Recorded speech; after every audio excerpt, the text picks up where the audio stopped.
आज की वीडियो उन सभी लोगों के लिए होने वाली है जो किसी ना किसी बाइनरी ब्रोकर में या तो अभी ट्रेडिंग करते हैं या फिर इन फ्यूचर करने की सोच रहे हैं, अभी बस सीख रहे हैं। ओके, तो हर एक ब्रोकर के अंदर आप लोगों को ओटीसी मार्केट जरूर दिखता होगा, और अगर आप किसी भी ब्रोकर को कंपेयर कर लो तो ओटीसी मार्केट जो होता है ना, उसकी नॉलेज आपको अलग से होनी ही होनी चाहिए, ठीक है, क्योंकि उसको आप रियल के साथ साथ कंपेयर करके ट्रेड नहीं कर सकते। अगर आप लोग ऐसा करते भी हैं तो आपने हमेशा ऐसा देखा होगा कि मोस्टली आप लोग फिर ऐसा लॉस में ही रहते हैं, अगर आप उसको रियल मार्केट के अकॉर्डिंग जज कर रहे हैं तो ओटीसी मार्केट को जज कैसे करना होता है, फर्स्ट ऑफ ऑल तो ये वाली बात आती है। तो वो मैं आज के वीडियो में कोशिश करूंगा कि जहां तक मेरे से हो पाता है वहां तक मैं आप लोगों को समझाने की। चलो सबसे पहले तो हम लोग अपने चार्ट पे आते हैं और कॉन्सेप्ट को डिटेल वाइज समझने की कोशिश करते हैं। इससे पहले अगर आप लोग किसी भी ब्रोकर से हो तो ये वाली वीडियो आपके लिए बहुत ज़्यादा इंपॉर्टेंट है, और अगर आप लोग इंट्राडे के ट्रेडर हो तो फिर ये वाली वीडियो आप लोगों के उतनी ज़्यादा काम की नहीं है, तो जस्ट फॉर नॉलेज देख सकते हो या फिर स्किप करके आगे दूसरी वाली वीडियो देख सकते हो जिधर मैंने हॉरिजॉन्टल लाइन को अच्छे से एक्सप्लेन कर रहा है। Guys, it's your favourite BW. तो आज हम लोग ओटीसी के जस्ट थोड़े बहुत कॉन्सेप्ट को समझने वाले हैं एंड इसके ऊपर डिटेल में हम लोग ट्रेड कैसे ले सकते हैं वो वाली चीज़ सीखने वाले हैं, क्योंकि हम लोगों के हर एक ब्रोकर में आपको ओटीसी देखने को मिल ही जाता है। तो फर्स्ट ऑफ ऑल तो हमको पता होना चाहिए कि हमको ओटीसी के साथ डील कैसे करनी होती है। तो मैं थोड़े बहुत एग्जांपल्स के साथ आपको दिखाता हूँ यही लाइव चार्ट पे। तो आप लोगों ने कलर पैटर्न सुन ही रखा होगा, है ना, कि कलर पैटर्न काफ़ी अच्छा काम करते हैं। ओके, जिसने अभी तक कलर पैटर्न के बारे में नहीं सुन रखा है तो एक बार कमेंट कर देना। ओके, तो फिर मैं कलर पैटर्न क्या होता है और कितने टाइप्स के होते हैं वो सारी वीडियो मैं बना दूंगा। चलो फिर यहाँ पे मैं दिखाता हूँ। यहाँ पे आपके सामने एक रेड ग्रीन का पैटर्न है, और जितने भी लोग मेरे से बहुत पहले से कनेक्टेड हैं उन सबको आई थिंक कि पता होगा कि रेड ग्रीन पैटर्न का जब भी ब्रेक होता है तो एक रिवर्सल हमको देखने को मिलती है ना।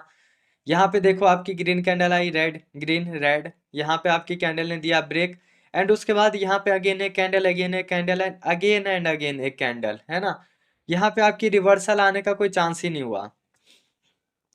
चलो ओके, अब यहाँ पे तो हमने ऐसा समझ लिया। अब थोड़ा और पीछे आकर के देखते हैं कि क्या ये बहुत टाइम से मार्केट के अंदर चल रहा है। तो देखो यहाँ पे भी आपका एक कलर पैटर्न है, green red and again red. Okay, and again red होने के बाद यहाँ पे आपकी एक रिवर्सल आ चुकी है, एंड उसके बाद जो मार्केट है उसने कंटिन्यू कर दिया। तो चलो यहाँ पे तो अपना रेड ग्रीन पैटर्न जो है उसने फॉलो कर दिया है। उसके बाद अब यहाँ पे चलते हैं कि एक रेड कलर का कैंडल है, उसके बाद एक ग्रीन, फिर रेड ग्रीन, एंड देन यहाँ पे ब्रेक, एंड देन यहाँ पे अगेन एक और जो हमारी एक और जो हमारी कंटिन्यूएशन होती है वो हमको यहाँ पे देखने को मिल रही है। तो यहाँ पे भी ओवरऑल हम लोग बोल सकते हैं कि एमटीजी आई है बट कलर पैटर्न फॉलो नहीं किया है। एंड अब यहाँ पे देख लेते हैं, यहाँ पे वापस से ओके, यहाँ पे कलर पैटर्न ही नहीं था पहली बात तो ये। यहाँ पे हाँ, फिर यहाँ पे कलर पैटर्न ने फॉलो किया है। यहाँ पे red candle, then green, red green, breakout, and उसके बाद रिवर्सल आ चुकी है। तो यहाँ पे ओवरऑल कंक्लूजन ये चीज़ की निकल रही है कि हमारा मैक्सिमम जो रेड ग्रीन कलर का पैटर्न वो फॉलो कर भी रहा है, नहीं भी कर रहा है। तो देखो फर्स्ट ऑफ ऑल तो आपको ऐसी मार्केट में लेटेस्ट टाइम का डाटा उठाना होता है कि लेटेस्ट पिछले 3 बार में आपके मार्केट में क्या चला है ना। अगर मैं यहाँ से बात करूँ कि क्या मेरा जो आगे आने वाला रेड ग्रीन कलर का पैटर्न फॉलो होगा या फिर नहीं होगा, तो देखो अगर मैं इधर के लेटेस्ट टाइम की बात करूँ तो यहाँ पे लेटेस्ट ये रहा, यहाँ पे फॉलो नहीं हुआ था। उसके बाद लेटेस्ट हमारा यहाँ पे है तो यहाँ पे फॉलो हो गया था, एंड उसके बाद हमारा लेटेस्ट यहाँ पे है। ओके, हाँ कुछ यहाँ पे कि यहाँ पे फॉलो नहीं हुआ था, है ना। तो अगर आपके लेटेस्ट 3 टाइम के जब भी आप डेटा को उठाते हो और तीनों के तीनों टाइम या तो आपके फॉलोड मिलते हैं या तो अनफॉलोड मिलते हैं, है ना। अगर फॉलो मिलते हैं तो आपको यहाँ पे पैटर्न को फॉलो करना है, अगर अनफॉलोड मिलते हैं तो आपको फिर पैटर्न को यहाँ पे अनफॉलो करना है। जैसा कि आप लोग यहाँ पे देख वीडियो कि यहाँ पे उसकी रिवर्सल नहीं आई थी, एंड देन यहाँ पे उसकी रिवर्सल आ रही है, क्योंकि डेटा में हमको दोनों चीज़ें बताई गई है। ओके, अब किसी और मार्केट में चल के देख लेते हैं। तो यहाँ पे देखो मेरा रेड ग्रीन कलर का पैटर्न चल ही रहा है। अभी मैं इसके प्रीवियस डाटा की बात कर लेता हूँ यहाँ पे उठा करके। तो यहाँ पे रेड ग्रीन, एंड यहाँ पे जो ब्रेक हुआ उसके बाद फॉलो नहीं किया है। उससे प्रीवियस की बात कर लूँ मैं यहाँ पे तो ओके, यहाँ पे भी आपका जो ये होता है वो फॉलो नहीं किया है, क्योंकि यहाँ पे ब्रेकआउट एंड कंटिन्यूएशन। अब यहाँ पे अगर इसका ब्रेकआउट देता है कैंडल तो फिर मैं यहाँ पे कंटिन्यूएशन के लिए ही जाऊँगा। ओके, एंड विद $100 मैं यहाँ पे कंटिन्यूएशन के लिए गया हूँ। रीज़न बहुत ज़्यादा सिंपल है कि यहाँ पे मैंने पिछले डेटा को चेक किया, पिछले डेटा में ये रेड ग्रीन कलर के पैटर्न का ब्रेकआउट फॉलो नहीं कर रहा है, मीन्स कि ये यहाँ पे फॉलो नहीं करने वाला है। ओके, देखो काफ़ी सिंपल मैंने यहाँ पे ट्रेड लगा रखी है, कोई बहुत ज़्यादा लॉजिक नहीं लगा है, सिर्फ पिछले 2-3 बार का डेटा चेक किया एंड रिजल्ट आप लोगों के सामने है। सो इन डैट केस आप लोगों को ओटीसी मार्केट को पहला पॉइंट तो ये है कि एक प्रीवियस डाटा को आप 2-3 बार चेक करके देख लो एंड उसके बेसिस पे उठा के देख सकते हो, है ना। आइदर अगर आप किसी पैटर्न की बात कर रहे हो या फिर अगर आप लोग हॉरिजॉन्टल लाइन या ट्रेंड लाइन की बात कर रहे हो, उसमें भी आपको प्रीवियस 2-3 बार के डेटा उठा करके देख लेनी है एंड देन फिर आप लोगों को प्रेजेंट मार्केट के अंदर रिएक्ट करना है। ओके, चलो अब ये वाली ट्रेड तो हमारी हो चुकी है शॉर्ट शॉर्ट। एंड इसी के साथ मैं आपको थोड़े और ओटीसी को बढ़िया से पहचानने के बता देता हूँ कि क्या क्या टिप्स हो सकते हैं। ओके, तो जितने भी हमारे स्टूडेंट्स हैं जो कि हमारे मेंटोरशिप के बैच के हैं, तो उन लोगों के लिए तो पूरे के पूरे लेक्चर्स आ रखे हैं। प्लस में जो मैंने अपने यूट्यूब की कम्युनिटी से जो प्रॉमिस कर रखा था पिछले वाले चैनल पे, जो कि हमारा डिलीट हो चुका है चैनल, तो उस प्रॉमिस को मैं यहाँ पे आकर के पूरा कर रहा हूँ कि आपको मैं ओटीसी मार्केट की जो भी बेसिक्स रीडिंग होती है वो बता दूंगा, ताकि आप ओटीसी मार्केट के ट्रैप में ना फंसो, है ना। क्योंकि ओटीसी मार्केट हर किसी के लिए ट्रैप होता है, आइदर मेरे लिए, आपके लिए और हम सब के लिए, ठीक है। तो चलो, अगर मैं यहाँ पे और बात कर लूँ तो इधर भी देख लो कि आज के मार्केट में जो कलर पैटर्न है उसका ब्रेकआउट फॉलो नहीं कर रहा है ना। यहाँ पे भी देखो, green red green red green green then again green, है ना। यहाँ पे भी देख सकते हो। ओके, सॉरी यहाँ पे नहीं है। एंड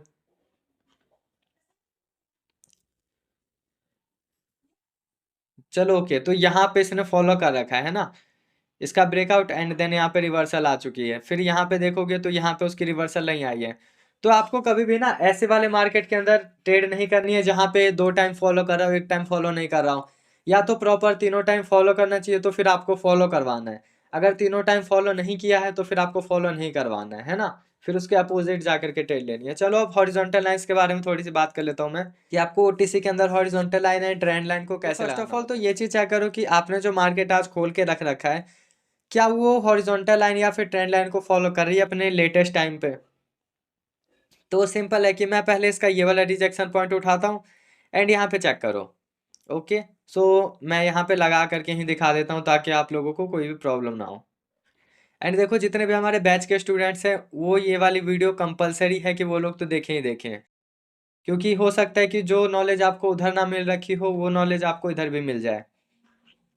चलो भी यहाँ पे देखो, यहाँ पे आपका एक हॉरिजॉन्टल लाइन था, प्रीवियस रिजेक्शन भी था, थोड़ा सा और ऊपर से ड्रॉ कर देता हूँ मैं। ओके, तो यहाँ से इसको रिजेक्शन लेनी चाहिए था बट इसने लिया नहीं। यहाँ पे फिर इसने एक गैप डाउन किया जो कि इस वाले लेवल पे है ना, जिसका भी कोई मतलब नहीं है क्योंकि लेवल तो हमारा यहाँ पे था प्रीवियस।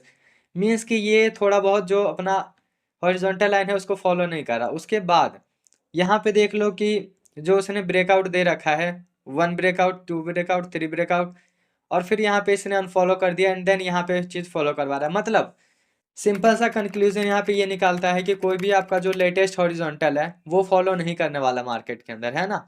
आगे चल के फॉलो करेगा 2-3 टाइम के बाद। तो आपको हमेशा लेटेस्ट हॉरिजॉन्टल के ब्रेकआउट पे ट्रेड लेनी है। तो चलो, how you can trade on this topic. तो देखो, यहाँ पे मेरे को एक ट्रेड मिल रखी है और मैंने यहाँ पे पुट की ट्रेड डाल दी है जानबूझ करके। अगर यहाँ पे मैं आप लोगों के कॉन्सेप्ट के अकॉर्डिंग देखता तो यहाँ पे डेफिनेटली एक रिवर्सल आनी चाहिए थी, बट मैंने यहाँ पे पुट की ट्रेड डाली है बिकॉज ऑफ ब्रेकआउट। तो इसे कहते हैं कि हम लोग ओटीसी मार्केट के अंदर अगर आपके पास नॉलेज है ना, तो आप ब्रेकआउट से पहले भी पता कर सकते हो कि आपका ब्रेकआउट कब होने जा रहा है। ओके, यहाँ पे जो मैंने ट्रेड डाली है उसका रीज़न डेफिनेटली सुन लो। यहाँ पे मैंने अभी आपको थोड़ी देर पहले जस्ट समझाया था कि अभी का जो हमारा मार्केट है वो लेटेस्ट एसएनआर को फॉलो बिल्कुल नहीं कर रहा है। यहाँ पे आपका एक लेटेस्ट एसएनआर था। ओके, अगर मैं यहाँ पे लगा दूँ एसएनआर तो फिर बिल्कुल ठीक है, क्योंकि ये देखो यहाँ पे हमारा जो प्राइस था उसने रिएक्ट करके एक रिवर्सल बना दी थी। देन उसके बाद यहाँ पे गैप अप हुआ था, बायर्स के लेवल से ऊपर हुआ था, मतलब यहाँ पे एक एसएनआर था। ओके, यहाँ पे आया, उसने एक रिवर्सल दे दी। मीन्स कि अभी भी ये एसएनआर जो था वो इसके लिए एसएनआर ही है। अब लेटेस्ट एसएनआर था तो मैंने यहाँ पे जानबूझ करके एक ब्रेकआउट की ट्रेड लगा। यहाँ पे मैक्सिमम लोग होंगे जो कि कॉल की ट्रेड लगाएंगे because of many many reasons कि यहाँ पे आपका वी फुलफिल हो रहा है या फिर एसएनआर है आपका बहुत स्ट्रॉन्ग। तो यहाँ पे आपकी कॉल की कैंडल आनी चाहिए, बट यहाँ पे कॉल की कैंडल नहीं आएगी, है ना। क्योंकि जो हमारा आज का मार्केट है लेटेस्ट वाला ओटीसी का, वो किसी भी एसएनआर को फॉलो नहीं कर रहा है। और यही एक कॉन्सेप्ट है जो मैं आज की वीडियो में आपको समझाने जा रहा हूँ कि प्राइस आपके साथ जैसा रिएक्ट करके दिखा रही है आज के मार्केट में, आपको उसी के रिस्पॉन्ड के अकॉर्डिंग ट्रेड्स प्लेस करनी होती है ना। जरूरी नहीं है कि आपने अगर पढ़ रखा हो कि एसएनआर है वहां से प्राइस को घूमना है तो फिर वो घूमेगा ही हर बार, है ना। अगर आज जो आपका मार्केट है बेसिकली आप ओटीसी मार्केट में हो और यहाँ पे हर चीज़ हर एक दिन में, आने वाले दिन में या फिर हर एक हफ्ते में चेंज हो जाती है, तो यहाँ पे आपको लेटेस्ट डाटा के अकॉर्डिंग ही चलना होता है ना। चलो ओके। और लेटेस्ट डाटा के अकॉर्डिंग कैसे चलना है ये सारी चीज़ें मैंने काफ़ी अच्छे से एक्सप्लेन कर रखी है। तो स्टूडेंट जो भी हमारे, वो बिल्कुल भी टेंशन ना ले, ओटीसी के लेक्चर आते आते आप लोगों को सारी चीज़ें क्लियर हो जाएगी। चलो ओके। तो अभी हम लोग अपना जो आज का सेशन वो यहीं पे ख़त्म करते हैं। एंड जो ओटीसी के नॉलेज है फिर मैं अगले वाले लेक्चर के अंदर आप लोगों को और ज़्यादा डिटेल में एक्सप्लेन कर दूंगा कि आप लोगों को और ज़्यादा परफेक्ट ट्रेड कैसे लेनी होती है ओटीसी मार्केट के अंदर। सो मिलते हैं हम लोग अपने नेक्स्ट सेशन में। डू सब्सक्राइब नाउ, क्योंकि ये एक इकलौता चैनल है जो कि आप लोगों को विदाउट सिग्नल सारे के सारे नॉलेज वाले पॉइंट्स प्रोवाइड करवा रहा है।